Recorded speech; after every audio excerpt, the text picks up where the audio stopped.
వంకాయ తోట మధ్యలో ఉన్న మంచం మీద రమేషు దిగులుగా కూర్చుని ఉంటే అతని సిటీ భార్య అనామిక మంచంలో నిలబడి చుట్టూ కనబడుతున్న పంటల్ని చూస్తూ సంబరపడుతూ ఉంటుంది. వారెవా, చుట్టూ కనపడుతున్న పచ్చటి పంట పొలాలను చూడ్డానికి నా 2 కళ్ళు సరిపోవటం లేదు రామ్. నువ్వు కూడా లేచి నిలబడి ఆ పచ్చని పంటల్ని చూడొకసారి. అనామిక, చూసింది చాలు, పడిన సంబరం చాలు. ఇప్పుడు నేను చెప్పేది విను. నువ్వు ఏం చెప్తున్నావో నాకు తెలుసు రామ్. మరి తెలిసిన తర్వాత ఇంకా నా దగ్గర ఎందుకున్నా అనామిక? నీ పుట్టింటికి వెళ్ళిపో, కొన్నాళ్ల వరకు అక్కడే ఉండు. నేనే నిన్ను చూడ్డానికి అప్పుడప్పుడు వస్తూ ఉంటాను. ఓ 2 రోజులుంటాను. నీ కమ్మని వంటల్ని ఇష్టంగా తింటాను. కొన్నాళ్ళంటే ఎన్ని రోజులు అనుకోవాలి చెప్పు? మన ఇంటి పరిస్థితులు చక్కబడే వరకు అనామిక. అదే రామ్, మనింటి పరిస్థితులు ఎప్పుడు చక్కబడతాయి? ఎప్పుడు నువ్వు మా ఇంటికొచ్చి నన్ను తీసుకొస్తావు అని అనామిక అడుగుతుంటే రమేష్ మౌనంగా ఉంటాడు. చూసావా రామ్, నేనడిగిన ఏ ప్రశ్నకి నీ దగ్గర సమాధానం లేదు. అందుకే రామ్, నేను మా ఇంటికి వెళ్ళను, ఇక్కడే ఉంటాను, నీతో పాటే ఉంటాను. నీకు నా ప్రేమని పంచుతూ, నా ప్రేమని నీకు పంచుతూ ఉన్నంతలో సంతోషంగా ఉంటాను. అది కదనామిక, నువ్వు నా బాధని కూడా అర్థం చేసుకోవాలి కదా. ఇలా చూడండి, నేను పుట్టి పెరిగి చదువుకున్న సిటీలోనే నేనొక ఆడపిల్లని. ఎప్పుడైతే నా మెడలో నువ్వు తాళి కట్టావో అప్పటినుంచి అంతా సగం సగం. ఇప్పుడు నీకు కష్టం వచ్చిందని నేనిక్కడి నుంచి వెళ్ళిపోతే మన ప్రేమకి, అనుబంధానికి అర్థం లేదు రామ్. నువ్విక్కడి నుంచి నీ పుట్టింటికి వెళ్ళటమే మంచిదనామిక. నువ్విలా మా పుట్టింటికి వెళ్ళమని నన్ను ఇబ్బంది పెడుతున్నావని అత్తయ్య మామయ్యలకి చెప్తాను. అప్పుడు వాళ్లే తమరికి తగిన విధంగా గుణపాఠం చెప్తారేమనుకున్నారు. అయ్యో అనామిక, నిన్ను ఇక్కడి నుంచి నీ పుట్టింటికి పంపించమని చెప్పిందే అమ్మా నాన్నలు. ఇప్పుడు నువ్వు వెళ్ళి అడిగితే ఖచ్చితంగా వెళ్ళమనే చెప్తారు. నీ నమ్మను, అత్తయ్య మామయ్య అలా చెప్పరు. ఏదైతే అదయింది.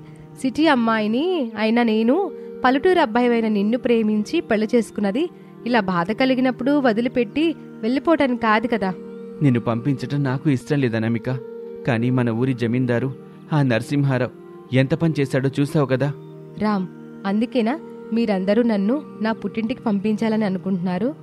అవుననామిక, మేమిక్కడ ఆకలితో ఎలా ఉన్నా పర్వాలేదు, నిన్ను మాత్రం ఆకలితో చంపుకోలేం. అందుకే నిన్ను. మీ బాధని నేను అర్థం చేసుకున్నాను. నన్ను ఇంటికి తీసుకెళ్ళండి. నేను అత్తయ్యతో మామయ్యతో మాట్లాడతాను. భయపడకుండా అందరికీ ధైర్యం చెప్తాను. పదరామ్, ఇంటికి వెళ్దాం. ఏంటి, మా అందరికీ నువ్వు ధైర్యం చెప్తావా? అవును రామ్, ధైర్యం చెప్తాను. నేను చెప్పే ధైర్యం మామూలుగా ఉండదు అని రమేష్ని తీసుకుని ఇంటికి బయలుదేరింది అనామిక. అప్పుడు జమీందారు నరసింహారావు తన దగ్గర పనిచేస్తున్న రంగయ్యతో కలిసి మట్టింట్లో కాపురం ఉంటున్న శారదా ప్రసాద్ దంపతుల దగ్గరికి వచ్చాడు. వాళ్ళు జమీందారుని చూసి దన్నం కూడా పెట్టకుండా అలా నిలబడి ఉంటారు. ఏమయ్యా ప్రసాదు, ఊరి జమీందారుని చూసి దండం పెట్టడం లేదు, కూర్చోటానికి కుర్చీ గాని మంచం గాని వేయటం లేదు, ఎందుకంత పొగరు? జమీందారు గారు, ఇన్నాళ్ళు మంచివాడని నమ్మి దండం పెట్టాం, మర్యాదలు చేశాం. కానీ మా పంటని చాలా అంటే చాలా తక్కువ ధరకి కొనుక్కొని మార్కెట్లో ఆయన 2 3 ధరకు అమ్ముకుంటున్నారు. అది మోసం కాదా? కాదు ప్రసాదు, అది వ్యాపార ధర్మం. నేను అదే చేశాను కదా. అయ్యా, పంట సరిగ్గా రానెత్తనాలమ్మేది మీరే.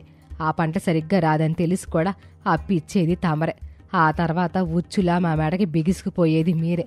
అందుకే బాబుగారు, మీరు చేస్తున్న మోసాల్ని ప్రజలకు చూపించాము. ఫలితంగా శిక్ష ఎవరికి పడింది శారదా తల్లి?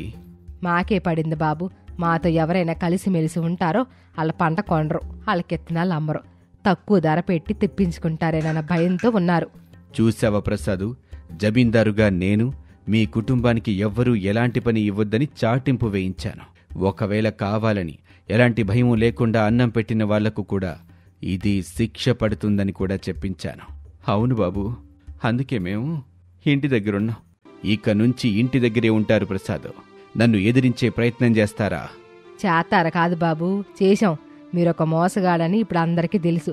ఏదో ఒక రోజున అందరూ మాలాగానే మారతారు, మీకు తగిన బుద్ధి చెబుతారు. నాకు బుద్ధి చెప్పేది ఎప్పటికో శారదా. ఇప్పుడు మీకు ఈ ఊళ్ళో ఎలాంటి పని లేదు, ఎవ్వరూ పనికి పిలవరు. నీ దగ్గర డబ్బులుండవు. ఇంట్లో ఉన్న కొద్దిపాటి సరుకులతో ఒక పూట తిని మిగిలిన 2 పూటలు నీళ్లు తాగి కొంతకాలమే చూస్తారు. ఆ తర్వాత మేము అన్నదాతలం బాబుగారు. ఖచ్చితంగా ఆ అన్నపూర్ణాదేవి ఏదోలాగా మమ్మల్ని ఆదుకుంటుంది, మాకు అన్నం పెట్టుద్ది, సంతోషంగా ఉండేలా చూసుకుంటుంది. ఎంతకే జమీందారు గారు ఎందుకు వచ్చారో చెప్పండి. మీరు నన్ను ఎప్పటికీ ఏమీ చేయలేరు. నేను ఇలాగే మోసం చేస్తూనే ఉంటాను. నా దగ్గరే నకిలీ విత్తనాలు కొనాలి, పంట నాశనమైందని నా దగ్గరే అప్పు చెయ్యాలి. ఒకవేళ మీ అదృష్టం బావుండి పంట పండితే నేను చెప్పిన ధరకే అమ్మాలి, అది కూడా నాకే అమ్మాలి అని నవ్వుకుంటూ అక్కడి నుంచి వెళ్ళిపోతారు. శారదాప్రసాదులు దిగులుగా బయట మంచం వేసుకుని కూర్చుంటారు.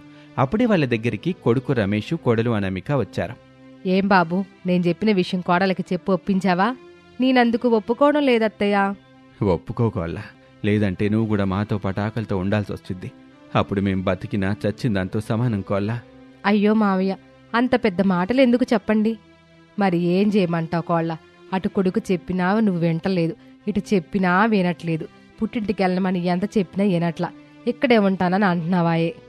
అత్తయ్య, మావయ్య, ఏమండి, కంగారు పడకుండా ముందు నేను చెప్పేది మీరందరూ వినండి. అది తప్పనిపించినా నేను చేయలేననిపించినా మనసారా చెప్పేయండి. అప్పుడు నేను మా పుట్టింటికి వెళ్ళిపోతాను. సర్లే అమ్మా, నువ్వు చెప్పాలనుకునేదిదో చెప్పు. అత్తయ్య, ఈ జమీందారు ఒక మోసగాడని మనం నిరూపిస్తే అతను మనకి ఎవరు ఎలాంటి పని ఇవ్వొద్దని, ఒకవేళ ఎవరైనా పనిస్తే వాళ్ళకు కూడా శిక్ష పడుతుందని చెప్పాడు కదా. అవును తల్లి. అయితే మనం ఈ ఊర్లో పనిచేయడం లేదు, వ్యాపారం చేస్తున్నాం అని చెప్పగానే శారదా, ప్రసాదు, రమేష్లు అయోమయంగా ఒకరిని ఒకరు చూసుకుంటూ ఉంటారు. అది చూసి అనామిక నవ్వుకొని, అత్తయ్య, మన ఇంట్లో ఒక వారం రోజులకు సరిపడా బియ్యం, కిరాణా సరుకులున్నాయి కదా. బియ్యాన్ని మెత్తగా దంచి పిండిలా చేస్తాను. ఆ పిండితో ఇడ్లీలు, దోశలు, వడలు వేడివేడిగా వేసి సైకిల్ మీద కట్టుకొని ఊరంతా తిరుగుతూ అమ్ముతాను. అప్పుడు మనకి డబ్బులు వస్తాయి కదా అని అనామిక చెప్పిన విషయం గురించి ఆలోచించి, అవును కదా కోళ్ళ, అందరు పొద్దున్నే పొలం పనులకి వెళ్తారు, 9 వరకు ఇంటికొస్తారు. అప్పటికి ఎవరింట్లో అన్నం కూరలు వడకోగా. అప్పుడు నేను సైకిల్ మీద చిన్నపాటి డబ్బా పెట్టుకుని ఇడ్లీ, దోశలు అమ్ముతూ ఉంటాను. ఆకలితో ఉంటారు కనుక ఖచ్చితంగా మన దగ్గర కొంటారు, తింటారు. ఇదేదో బాగుంది అనామిక, ఎంతైనా సిటీ అమ్మాయి అనిపించుకున్నావు. అంతేకాదండి, అలా 2-3 రోజులు అలవాటు చేస్తే చాలు, ఒకరి తర్వాత ఒకరు వాళ్లే మనల్ని పిలిచి మరీ టిఫిన్ పెట్టించుకుంటారు. లేదంటే మనం ఎక్కడ ఉంటే అక్కడికి వచ్చి టిఫిన్ తింటారు అని చెప్పగానే అందరూ సంతోషపడతారు. పల్లెటూరుకొచ్చిన సిటీ కోడలు అనామిక తెలివిని అందరూ మెచ్చుకుంటారు. మరుసటి రోజు నుంచి అనామిక చెప్పినట్లుగా ఇడ్లీలు, దోశలు ఇంకా కొన్ని రకాల టిఫిన్స్ని సైకిల్ మీద పెట్టుకుని పొలాల గట్ల మీద పెట్టుకుని అమ్ముతూ ఉంటారు. పొలాల్లో పనిచేస్తున్న వాళ్ళు ఆకలికి తట్టుకోలేక అనామిక దగ్గరికొచ్చి కావాల్సిన టిఫిన్ తినేసి డబ్బులు ఇంటి దగ్గర ఇస్తూ ఉండేవాళ్ళు. అలా రోజులు గడుస్తున్న కొద్దీ అనామిక సైకిల్ మీద చేస్తున్న టిఫిన్స్ వ్యాపారం గురించి జమీందారు తెలుసుకుంటాడు. ఒక రోజున పిలిపిస్తాడు. అత్తాకోడళ్ళు కలిసిపోతారు. ఇలా చూడు అనామిక తల్లి, నేను మీ కుటుంబానికి వేసిన శిక్షని ఈ రోజు నుంచే రద్దు చేస్తున్నాను. నువ్వు పోలీస్ స్టేషన్కి వెళ్ళి నా మీద పెట్టిన ఫిర్యాదుని వెనక్కి తీసుకో తల్లి. ఏంటి కోడలా, జమీందారు మీద పోలీస్ స్టేషన్లో ఫిర్యాదు చేశావా? అవునత్తయ్య, ఒక రోజున టిఫిన్స్ అమ్ముకుంటూ ఉన్నాను. నా దగ్గరకొచ్చి మనందరినీ చంపేస్తానని బెదిరించాడు. అప్పుడే నాకు అనిపించింది, ఎప్పటికైనా మనకి ఈ జమీందారు నుంచి ప్రాణభయం తప్పదని. అందుకే వెళ్ళి డైరెక్ట్గా పోలీస్ స్టేషన్లో ఫిర్యాదు చేసి వచ్చా.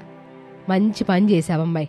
ఇప్పుడు మనకి ఏ చిన్న ఆపదొచ్చినా అది ఈ జమీందారు మీదకే పోద్ది కదూ. అవునత్తయ్య, మనం ఈ జమీందారు చేశాడని చెప్తే చాలు, తీసుకెళ్లి బొక్కలో వేస్తారు అని చెప్పగానే జమీందారు భయపడ్డాడు. మీకు ఏమీ కాకుండా నేను చూసుకుంటాను. ఏం కావాలంటే అవి మా ఇంట్లో నుంచి తీసుకెళ్ళు తల్లి. నీ దొంగ సంపాదన మాకెందుకు బాబు, నకిలీ విత్తనాలు అమ్మడం మానేయండి. మానేస్తాను తల్లి. మార్కెట్ ధరకే పంటలు కొనండి అని అనామిక చాలా షరతులే పెడుతుంది. అన్నిటికీ జమీందారు ఒప్పుకుంటాడు. ఇక ఆ రోజు నుంచి బుద్ధిగా మారి నిజాయితీగా బ్రతుకుతూ ఉంటాడు. ఊరి వాళ్ళంతా అనామికాని మెచ్చుకుంటూ ఉంటారు. శారదా దంపతులు ఎంతగానో ఆనందపడతారు. అదొక మారుమూల పల్లెటూరు. పేరు భూదేవిపల్లి. పేరుకు తగ్గట్టుగానే ఆ ఊరి వాళ్ళంతా భూదేవిని నమ్ముకొని వ్యవసాయం చేసుకుంటూ ఎలాంటి ఇబ్బంది పడకుండా ఉన్నంతలో సంతోషంగా జీవిస్తూ ఉంటారు. ఆ ఊరికి పట్టిన అదృష్టం సర్పంచ్గా ఉన్న శారదైతే, దురదృష్టం మాత్రం బాగా డబ్బున్న భూషణం. ఊరి కోసం శారద చేసే మంచి పనుల్ని చూసి ఓర్వలేకపోయేవాడు భూషణం. ఎలాగైనా శారదని సర్పంచ్ పదవి నుంచి తొలగించాలని ఎంతటి కిరాతకమైన పని చేయటానికైనా సిద్ధపడేవాడు. రోజులు, నెలలు, సంవత్సరాలు గడుస్తూ ఉండగా తిరిగి సర్పంచ్ ఎన్నికలు రానే వచ్చాయి. ఒకనాడు ఊరి వాళ్లంతా బాధతో సర్పంచ్గా ఉన్న శారద ఇంటికి వచ్చారు. దిగులుగా ఉన్న వాళ్ల ముఖాల్ని చూసిన శారద, ఇదేంటి, ఎప్పుడు నా ఇంటికొచ్చినా నవ్వుతూ వచ్చే ఊరోళ్ళంతా ఈరోజుట బాధపడతా దిగులు ముఖాలేసుకుని వచ్చారు? కారణమేమిటి? మళ్ళీ సర్పంచ్ ఎన్నికలు వస్తున్నాయి కదా శారద పిన్ని. అవును కృష్ణవేణి, ఎన్నికలు రావడం మంచిదే కదా. ఏం మంచిదో ఏమో పెద్దమ్మ. ఈసారి ఎన్నికల్లో ఆ భూషణం గారు కూడా పోటీ చేస్తారని ఊరంతా కోడేకొస్తుంది. పోటీ చేయడం అనేది ప్రతి ఒక్కరు హక్కు సరస్వతి. భూషణం గారైనా నువ్వైనా నా కోడల అనామేకైనా పిడకలు చేసుకుంటూ జీవించే పద్మావతి ఇట ఎవరైనా పోటీ చేసుకోవచ్చు. తప్పులేదు, అది తప్పు కూడా కాదు. శారదమ్మ తల్లి, పెద్దాడిగా నేను మాట చెప్తాను, కాదనవు కదా. అయ్యో పెద్దయ్యా, తమరు మా అందరికంటే పెద్దోళ్ళు. తమరేం చెప్పినా అన్ని విధాల ఆలోచించే చెబుతారు. చెప్పండి పెద్దయ్యా, మీరు చెప్పిన తర్వాత నేను కాదంటానా? మీరు చెప్పినట్టే చేస్తాను. ఏమిటో చెప్పండి. మాతో పాటు మీరు కూడా ఆ భూషణం ఇంటికి రండి తల్లి అని గోవిందయ్య చెప్పగానే ఊరి వాళ్ళంతా అయోమయంగా ఒకరినొకరు చూసుకుని గోవిందయ్యని చూశారు. శారద ఏమీ అర్థం కానట్టుగా భూషణం ఇంటికా? ఎందుకు పెద్దయ్యా అని అడిగింది. అప్పుడు వెంటనే కృష్ణవేణి, సరస్వతి కూడా అడుగుతారు. అవును పెద్దయ్యా, శారద పిన్ని ఎందుకు ఆ భూషణం ఇంటికి రావాలి? చెప్పు పెద్దయ్యా, ఎందుకు శారద పెద్దమ్మని ఆ భూషణం ఇంటికి రావాలని తమరు అడుగుతున్నారో నాకు అర్థం కావడం లేదు. అసలే ఇద్దరికి పడదు. పడదనే విషయం నాకు కూడా తెలీదా చెప్పండి. ఎవరు ఏ విధమైన కోపం తెచ్చుకోకుండా నేను చెప్పేది జాగ్రత్తగా ఏనండి అని ఆ పెద్దయ్య చెప్తూ ఉండగా ఇంట్లో నుంచి అనామిక బయటకొచ్చింది. అత్తయ్య, ఈ పెద్దయ్య మిమ్మల్ని ఆ భూషణం ఇంటికి ఎందుకు రమ్మని పిలుస్తున్నాడో నేను చెప్పనా? నీకు అర్థమైతే చెప్పుకోవాలా? మిమ్మల్ని తీసుకుని ఆ భూషణం ఇంటికెళ్ళి మేమంతా ఈసారి కూడా ఏకగ్రీవంగా శారదమ్మ గారిని సర్పంచ్గా ఎన్నుకుంటున్నాం, తమరు పోటీ చేయకుండా తప్పుకోండని చెప్పడానికి. అంతే కదా పెద్దయ్యా? అవును తల్లి, ఈ పెద్దయ్య మనసు నేను బాగా అర్థం చేసుకున్నావు అని చెప్పటంతో ఊరి వాళ్ళంతా సంతోషపడ్డారు. శారదని తీసుకుని భూషణం ఇంటికొచ్చారు. భూషణం ఊరి వాళ్లతో వచ్చిన శారద వైపు చూస్తాడు. సర్పంచ్ శారద గారిని తీసుకొని ఊరి వాళ్ళంతా నా ఇంటికొచ్చారంటే విషయం ఏంటో నేను అర్థం చేసుకున్నాను. ఎవరు ఎన్ని చెప్పినా సరే నేను ఈసారి ఎన్నికల నుంచి తప్పుకోను. ఖచ్చితంగా పోటీ చేస్తాను. ఇక వెళ్ళొచ్చు. అది కాదు భూషణం బాబు, శారదమ్మ తల్లి ఊరికి ఎంతో మేలు చేసింది. అంతకుముందు తమరున్నప్పుడు చేయలేని ఎన్నో మంచి మంచి పనులు చేసింది. ఊరి మధ్యలో నేల కోసం ట్యాంకి కట్టించింది. నేల సమస్యని తీర్చిపెట్టింది. స్కూల్ కట్టించి పిల్లలకి చదువు చెప్పిస్తుంది. పంచాయతీ ఆఫీస్ కట్టించింది.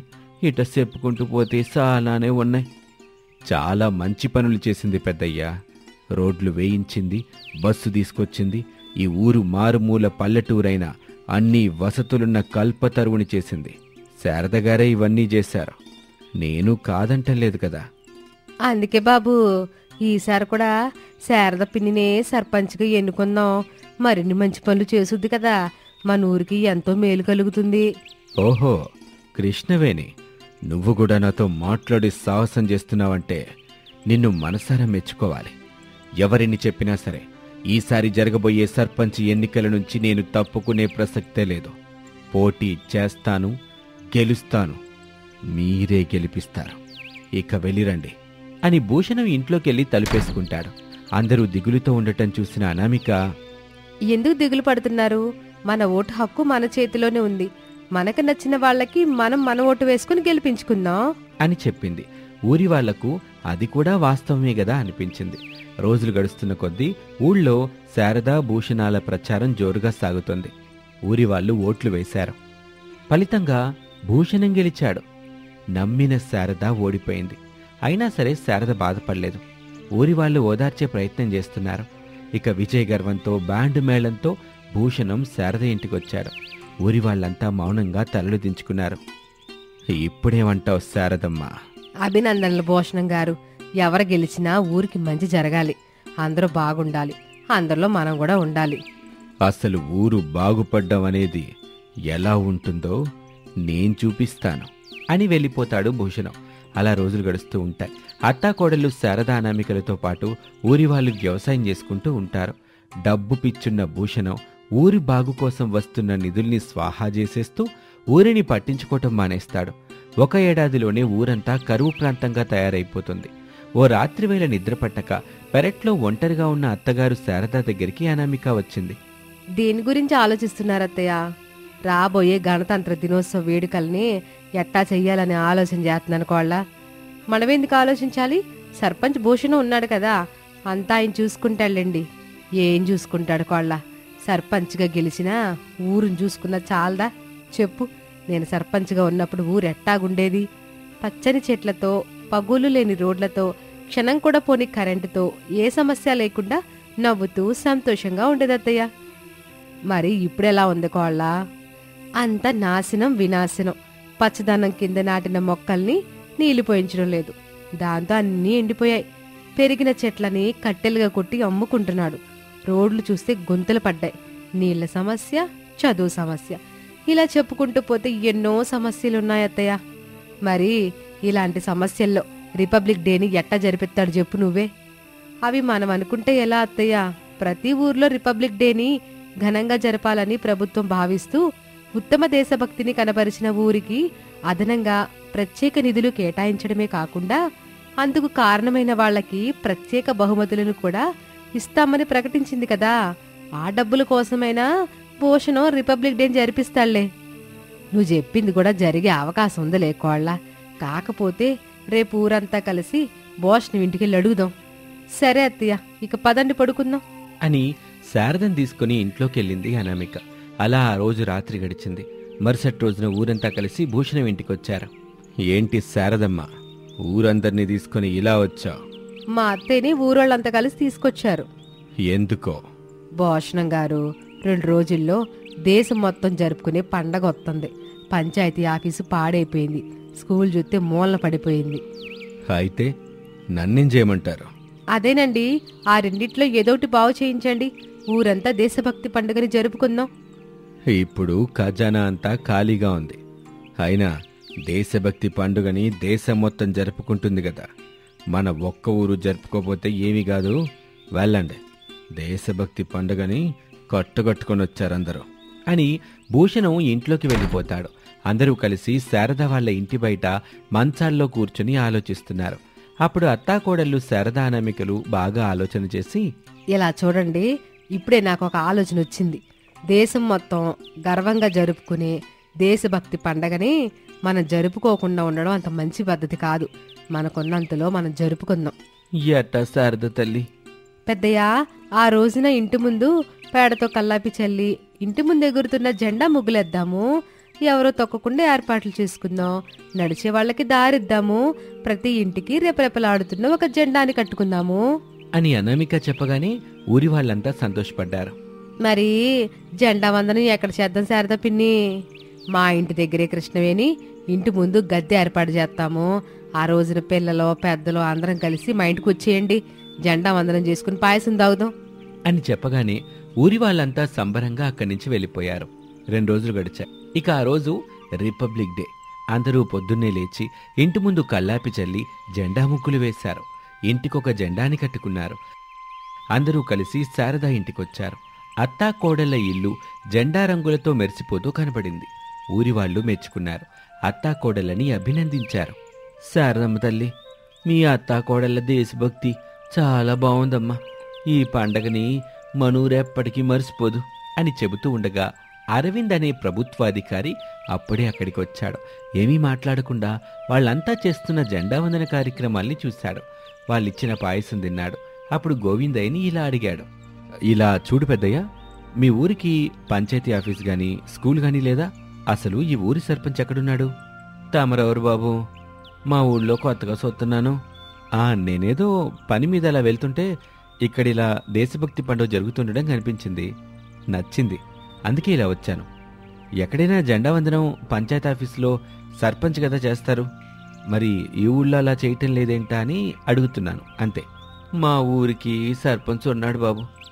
ఒకప్పుడు అదిగో ఈ తల్లి శారదమ్మే సర్పంచ్గా ఉండేది. అప్పుడు అన్నీ బాగున్నాయి. ఇప్పుడు ఆ భూషణం ఉన్నాడు, అన్నిటినీ నాశనం చేస్తా మా బతుకుల్ని ఈ ఊరిని భ్రష్టు పట్టిస్తున్నాడు. ఇట్ట ఈ దేశభక్తి పండుగ ఏం చేస్తాడు చెప్పు బాబు అని చెప్పగానే అరవింద్ వెంటనే శారద దగ్గరికి వచ్చాడు. నమస్తే మేడం, నా పేరు అరవింద్. నమస్తే బాబు. తమరో? నేను కలెక్టర్ కార్యాలయం నుంచి వస్తున్నాను. ఉత్తమ దేశభక్తిని కనిపించిన ఊరికి అదనంగా ప్రత్యేక నిధులు కేటాయించడమే కాకుండా అందుకు కారణమైన వాళ్ళకి ప్రత్యేక బహుమతులు కూడా ఇస్తామని ప్రభుత్వం ప్రకటించింది కదండి. అవును సార్. నేను ఆ పని మీదే వచ్చాను. మీ ఊరంతా చాటుకున్న మీ దేశభక్తి నాకు బాగా నచ్చింది. మీరు మీ ఊరు సెలెక్ట్ అయింది. తొందరలోనే బహుమతులతో నేను మళ్ళీ మీ ఊరు వస్తాను అని చెప్పగానే ఊరంతా సంబరపడింది. ఇక్కడ సర్పంచ్ భూషణం ఇంటికి ఎలా వెళ్ళాలి? అతని ఇంటికి ఎందుకు బాబూ? అతనికి ప్రత్యేక బహుమతి వచ్చింది, అది ఇవ్వాలి కదా అని చెప్పగానే గోవిందయ్య దారి చెప్పాడు. అరవింద్ వెళ్ళి భూషణాన్ని కలిసి దేశం మొత్తం గర్వంగా దేశభక్తి పండుగని జరుపుతుంటే తను మాత్రం పట్టింపు లేకుండా బాధ్యతారాహిత్యంగా ఉన్నాడని భావించి భూషణాన్ని సర్పంచ్ పదవి నుంచి తొలగించినట్లుగా చెప్పి వెళ్ళిపోతాడు. ఇక భూషణం ఇంట్లో ఒక మూల కూర్చుని ఏడుస్తూ ఉంటాడు. అత్తాకోడళ్ళు ఊరి వాళ్ళతో కలిసి గణతంత్ర దినోత్సవ వేడుకలు సంబరాలు జరుపుకుంటూ ఉంటారు. ఇది ఇవాల్టి కథ. మరొక ఆసక్తికర కథలో మళ్ళీ కలుద్దాం. నమస్తే.